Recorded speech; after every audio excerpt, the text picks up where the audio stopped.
প্রতি মাসে 7.5 লাখ টাকা শুনলেই মনে হবে দারুণ একটি চাকরি, কিন্তু এআই এর পেছনের বাস্তবতা এতটাই ভয়ঙ্কর যে অনেকেই হয়তো এক মুহূর্তও সেখানে টিকতে চাইবে না। এই তরুণীকে নিয়মিত যেতে হয় সক্রিয় আগ্নেয়গিরির খুব কাছাকাছি। উদ্দেশ্য একটাই, নতুন করে বের হওয়া গরম লাভার নমুনা সংগ্রহ করা। লাভা কোনো সাধারণ বস্তু নয়, এটি পৃথিবীর গভীর থেকে উঠে আসা 1000 ডিগ্রি তাপমাত্রায় গলিত শিলা, যার কাছাকাছি থাকা মানে জীবন মৃত্যু সীমান্তে দাঁড়িয়ে থাকা। প্রতিদিন তাকে বিশেষ সুরক্ষা সরঞ্জাম পরে আগ্নেয়গিরির দ্বার ঘেঁষে কাজ করতে হয়। সেখান থেকে সাবধানে লাভা সংগ্রহ করে বিশেষ কন্টেনারে করে তারপর তা পৌঁছে দিতে হয় গবেষণাগারে। কিন্তু এই কাজের সবচেয়ে বড় সত্য হলো, এটা কখনোই পূর্বানুমানযোগ্য নয়। আগ্নেয়গিরি হঠাৎ করে আচরণ বদলাতে পারে, মুহূর্তের মধ্যে লাভার প্রবাহ বেড়ে যেতে পারে, বিষাক্ত গ্যাস বের হতে পারে, কিংবা চারপাশে গরম পাথর ছিটকে পড়তে পারে। একটুখানি ভুল মানেই ফিরে না আসার সম্ভাবনা। তবুও তিনি এই কাজ করেন, কারণ এই সংগ্রহ করা লাভা একটি নমুনা নয়, এটা পৃথিবীর অভ্যন্তরের রহস্য বোঝার চাবিকাঠি।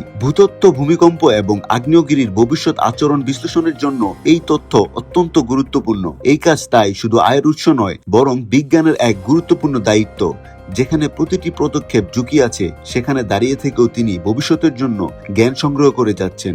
বাইরে থেকে এটাকে যতই আকর্ষণীয় বা উচ্চ বেতনের চাকরি মনে হোক, ভেতরের বাস্তবতা একটাই, এটি একটি পেশা যেখানে সাহস আর বিজ্ঞান পাশাপাশি হাঁটে, আর জীবন থাকে সবসময় ঝুঁকির খুব কাছাকাছি।